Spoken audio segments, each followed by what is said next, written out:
107.5 WGCI, the Shy's #1 for hip-hop and R&B. It's the best damn morning show in Chicago. Myself, the Destin legend, Leon Rogers, white boy Ryan in the building. Listen, man, we always love it when the homies stop by.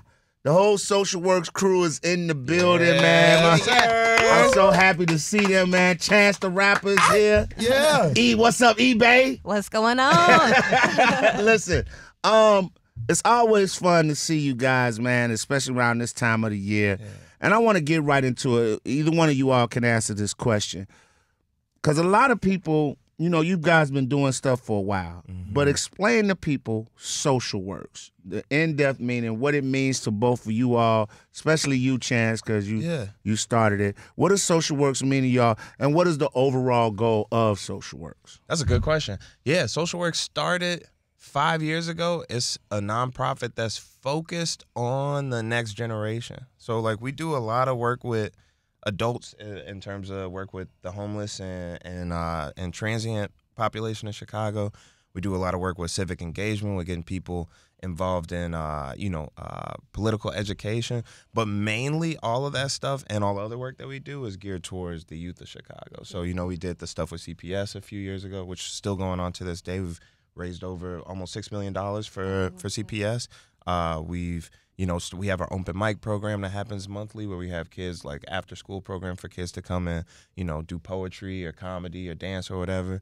And then, the VBS, the Vacation Bible School. So a lot of our stuff is geared towards like creating education and safe spaces for the kids of Chicago, because it's not enough of it. There are a lot of programs and a lot of organizations out there that we tend to partner with, but we want to make sure that there's always something going on for the kids, because that's how you build up the next generation. Yeah, and accessible too. And then one other pillar that we have is definitely mental health. We just announced this past year our My State of Mind guidebook, which it's two-pronged.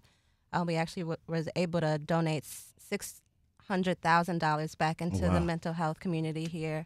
6 different nonprofits focused on mental health. We're able to give them $100,000 grants, but also we have a guidebook, a digital guidebook that connects the community to clinical and non-clinical services. And I like to compare it to an Airbnb for mental health. It's super easy, super fun to navigate. And you can say, hey, I live in 60616. I like basketball. What in this scope kind of can be brought to me that can help me with my mental health journey?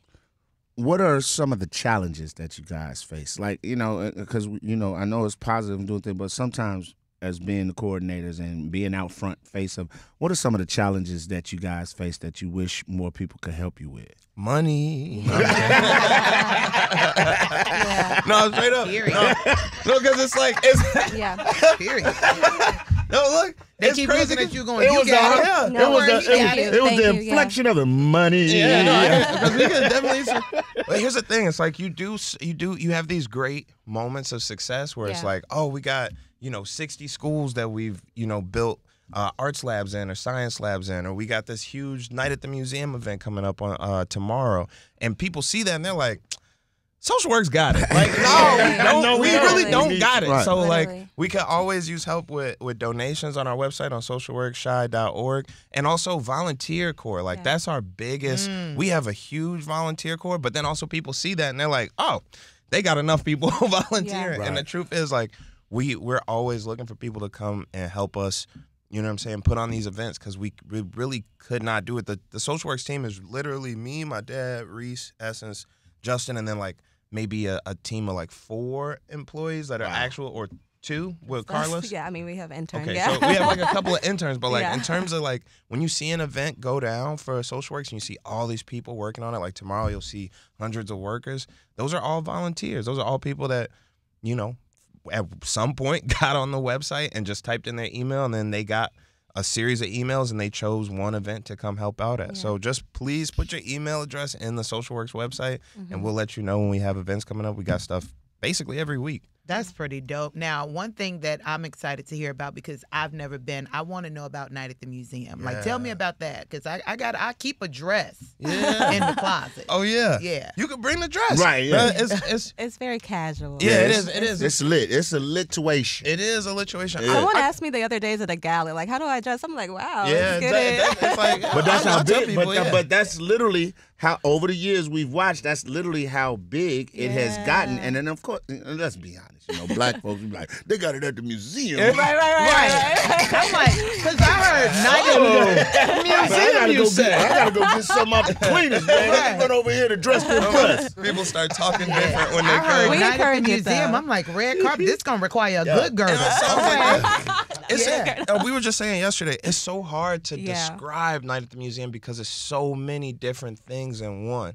And really at its base, at its core, it's a big gathering around raising support for the homeless population in Chicago. So we have this long set of events that run from basically end of November or mid-November through early March called Warmest Winter. Because, you know, in Chicago, it'd be cold during the Christmas season, but also, like, after the Christmas day, like, it gets the coldest Even in Chicago, colder. right? Yep. And so people tend to have a heart for others around the holiday season, but then, you know, it kind of teeters off a little bit. People forget that there's still people outside. So we use this event to gather a whole bunch of warming items, clothes, food, all types of stuff to basically to get a stockpile, and then we disseminate that stuff in the next coming months. You know what though? When you say that, that's cool because, but I also look at it as kind of like a culmination, a big thank you to everybody too, because everybody that's there, whether they're receiving stuff or whether they're there, they've been a part of the movement all year, and it's kind of like a big.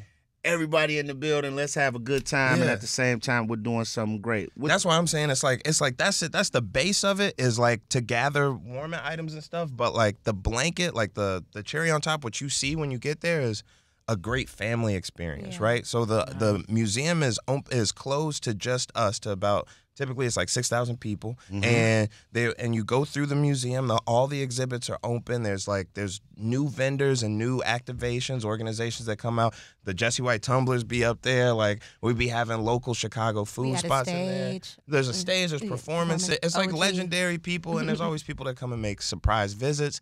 But it's like it's so many things in one, and that's how a lot of social works events be. It's like it's so many different forms of community aid, literature and informational organizations that can help you and your family there. And then obviously if you just want to bring your kid and just go through the museum and pick up some toys and dip, you could do that too. Like that's a good way to put it. It's a big thank you and an opportunity to give one last final push to donate some items. And I'm really giving it the light summary of it. Essence knows way better like what's really going down there, but that's how I see it. No, I think you did a great job, and I like to highlight the fact that with all the vendors, one of the requirements is that they can't sell, they can't vend.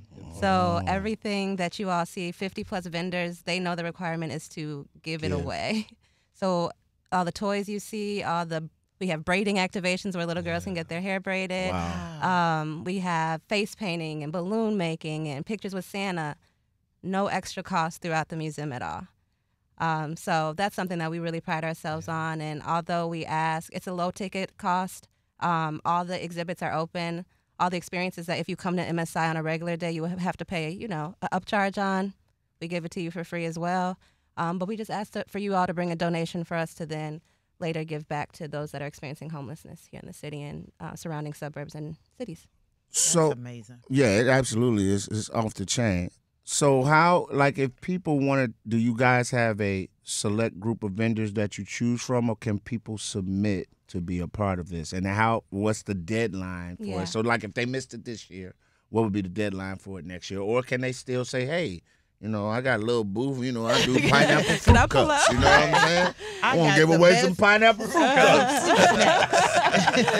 Used to love I those got no fruit pineapple there, dude. Because I always said, jerk pineapple. I got jerk pineapple. You ever had jerk pineapple? So the event is tomorrow. Right. So no jerk anything. Jerk pineapple now. It only take a couple hours.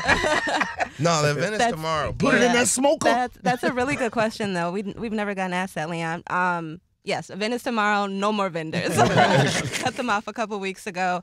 But one thing that we do love about the process, too, is it's super inclusive. Anybody can reach out to us and say, we do like an interest form. Okay. Are you interested in being a vendor at this year's night at the museum? We have it up for about 3 weeks, so it's ample time for people to come in, let us know what they will be doing, their name, give us a little bit of research or like information about yourself so we can do the research. We vet them all, and then we try to mix up like people that we haven't used in the past, and then maybe bring out some old faces, familiar faces. But we really love to highlight communities and organizations that are doing the work in the city too. So you see a lot of local nonprofits also occupying the space. And we believe at SocialWorks that with our traction and our visibility, it's our responsibility to also amplify other organizations that are doing great work here in the city. So it's a big community effort, and it's a lot of fun. That sounds like something I'm going to have to get into. That's right. I definitely will. Because I know y'all ain't got nobody that play the spoons there. So next year, Man, I'm about to get fired up. if you don't know nothing about the spoons, I do that. But I wanted to ask Chance about the Remover Theater because I am super duper excited about that. As somebody who's an entertainer and my husband does music, live music, I was excited to hear that you guys are partnered. So I wanted to know a little bit more about that. Yeah. No, the Remover Theater is something I'm really excited for. I've actually never had like a brick and mortar space before now. So like I've always wanted a space in Chicago or somewhere really in Chicago to just like, to have a spot. Right. And so I got approached a few years back, about 4 years ago now, with this awesome opportunity, along with Jennifer Hudson and Quincy Jones, where they wanted to. Whoa. He just tried to skip over that. He just casually glanced over You it. working with two EGOTs? Yeah. No, I ain't working with two EGOTs. That's crazy. Yeah, no, it's a insane thing to even be mentioned in the same breath as them. I love J Hud. Chance, that's crazy. Yeah, no, it's bro. insane. Like to sit in a room with two people that have the highest accomplishment in the industry. Yeah. Yeah. What?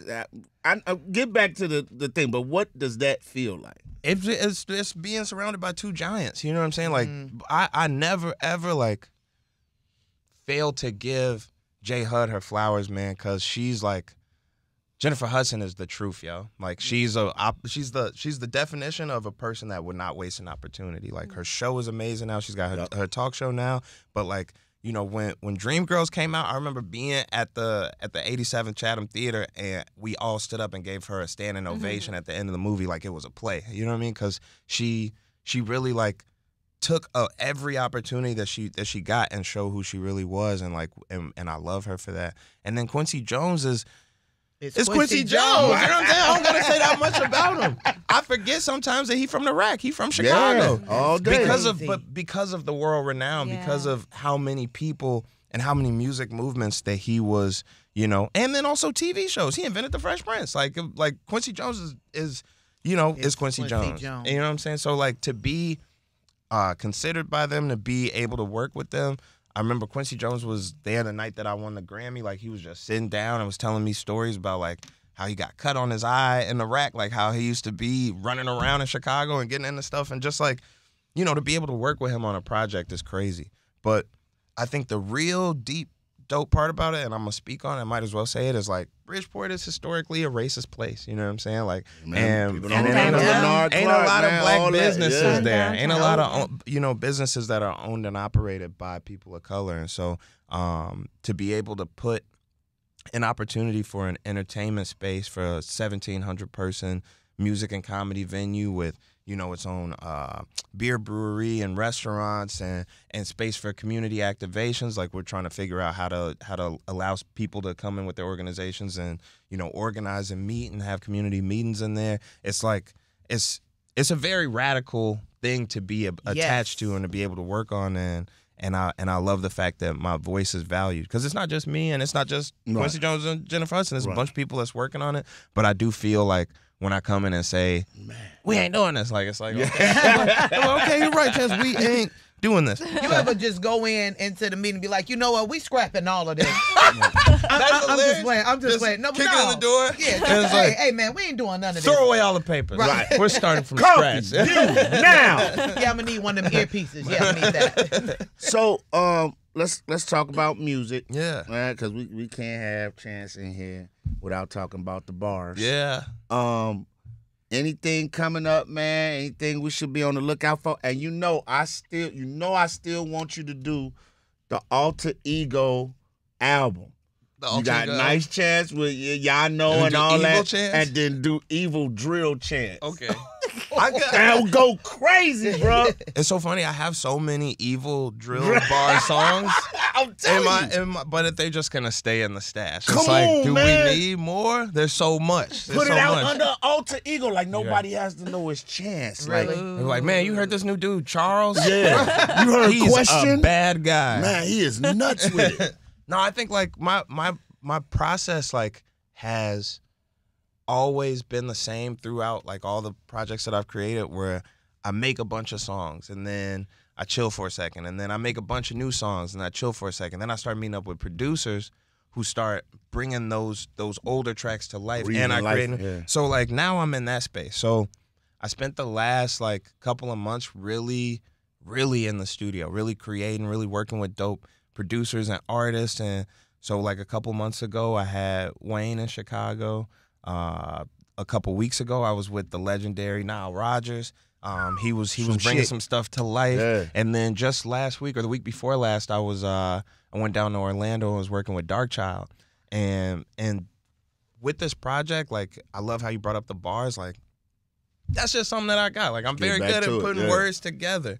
But I'm also a musician and I work in music. So it's like I could have the idea and I could have the cool way to say it, but I got to make sure that it's, palatable and understandable to everybody, and people listen to music different. I told you about coming on here and using words, with but them palatable. damn I'm words. sorry. Explain to the homies out there, So man. when I say palatable, They be like, man, you talking about sleeping on the pallet. yo, I'm dead. I mean, digestible. I mean, like music that. So like some people listen to music and the first thing that they hear is just the rhythm, not even the notes, just how fast or how slow it is. And then some people listen to it and they hear the notes. They love the changes are doing, the melody. And then there's some people that listen to it like me and they're just like, what is he gonna say? Oh, I like that he said this. Oh, I like that he said it like this. And those are all important. And then there's visual learners, people that aren't even gonna listen to it unless the cover art looks cool or the music video looks dope. Yeah. You know what I'm saying? Yeah. So I'm working with all these different angles and trying to tap in with the best Black creatives that I know that shoot video, that produce songs, that sing, that play guitar, so that when I bring my bars into the studio, it's not just like some dope metaphors, but it's like also like something that feels great to engage in and then you could pull apart layer by layer. Mm-hmm. So I would say I'm about like 75, 77% done with my joint. But it's like, you know what I'm saying? But like I am working on it diligently, and I got fans that like every time I post a picture of my daughter, they're like, get in the studio. Right. It's like she damn your child. It's like She done had enough daddy time. We need some music. Hey, gotta ask you, because it's been weighing heavy on my mind. Yeah. Where are you at now with the Chicago rap scene as a whole, and who are some of your favorites out there that you rocking with from our city? That's a great question. Man, well, all the people that like started around the same time as me are still doing amazing things. So obviously Dirk, Herbo, Lil Blessing. Lil Blessing, shout out to Lil Blessing. Fendi is raw. All the female rappers are going crazy. Right now, right? I'm loving what your little brother put out with Big Mouth Bo. Big Mouth Bo is one of my favorite MCs. She's super raw. In the city, man. And when I seen they had a joint together, I was like, okay, that's fire. Yeah, no, Taylor's been going crazy, and he's been making amazing music too. Like, Taylor's a part of my team, so he be like managing me and rapping at the same time. I remember when we did the chance, the chance when we was rolling the can everywhere. Leon, I need you here at 2 o'clock. I need you here at 2 o'clock. I need you wardrobe ready. We're gonna have you stand there. It'll take you about 30 minutes. Okay, the parking lot is right across the street. I was like, Taylor? Like, who am I talking to? Yeah, he be on his business stuff. He was doing the same thing in Ghana. He was running around yelling at people. So I love to see him in the business. Chicago hip hop overall. If there was anything you could change about it, would you change anything, or are you happy with the direction that Chicago hip hop on the scene is going right now? I think we do need some more, some more alternatives. Like I think Chicago music was like that. It goes through these spurts where it's like everything sounds like this side or everything sounds like this side, and then there's a moment in between where it's like you get a Keith and a Chance at the same time, or you get. You know what I'm saying, a Saba and a Dirk having a great, like, you know what I'm saying, push at the same time. Yeah. And I think, like, we need some of that, too. But also, like, you know who I really want to shout out? J Main, man. J Main. Hey, do the homework, man. And I want to shout out you whooping too hard, man. J Hood, too. Like, it's a lot of people that's, like, really been on a push for peace and creating content. And the culture. And the culture. Of Chicago. And also shout out to all the Chicago comedians. Shout out to Funny Rico. Shout out to Shaky. Uncle Hank. Shout out to Uncle Hank. Uncle Hank is hilarious. Jermaine. Shout out Burnpo. Like my God. These people are like, they're telling our story. And then also you gotta give shout out to like the originators of Corporate and Skinbone. But like the content creators are telling our stories in a way with levity and humor that like makes everybody understand that we're not alone in these experiences. They also give a perspective of like sometimes this stuff that we be arguing over or people be dying over is goofy. Trivial. You know what I'm saying? It's cool. Yeah. It's good. That's the word I would use. Trivial right there. Palatable, trivial. No, but yeah, it's like goofy, my bad. but goofy as hell, man. No, but it's a cool thing to watch us create for ourselves and watch the world just eat it up. Like that's what's been happening for years. That's the reason why the culture is drill worldwide, is because we the epicenter of this culture, and then the world just like adopts it. Chicago sets trends. Yeah, straight period. up. Essence, Ms. Smith, could you tell everybody how can they get down with a night at the museum? All right, you can come to A Night at the Museum tonight at the Museum of Science and Industry. Tickets are still available at socialworksshy.org. And you could get tickets at the door if you didn't get them online. Right? Yeah. And where can they follow Social Works at on Instagram or Facebook? Yeah, we're at SocialWorks _shy on Instagram, SocialWorks on Twitter and Facebook. Chance, man, when we gonna get you back up here to do a whole show with us, bro? We got to make that happen. And I want to say this to you. You know, I've known you for a long time, man. I'm so proud of you guys. Man. When I see all you guys, you, Vic, man, so just to see you guys going in and out of leaders and making it happen on a worldwide scale. We was kids. It makes me proud, bro. Like, and I don't have any brothers, so like, I'm an only child. So to see you guys do it makes me proud. But I'm going to tell you this, dog. Not no ego stroke. Your Later with Leon episode was my highest viewed episode when you had the big ass coat. We need to do something like that. Like let's do another bit. Right. Like jokes is my thing. I love. That's where I saw him. I saw him at Laugh Factory. Oh, yeah, I bombed though at Laugh. But it was cool because it was Chance. Because it was Chance, yes. Chance the rapper. Essence Smith. Essence, I don't know why she ain't ran for office yet. She has that politician voice. We are here to change America. I'd believe what she said. Peace out, man. Appreciate y'all. Love you, man. Appreciate you.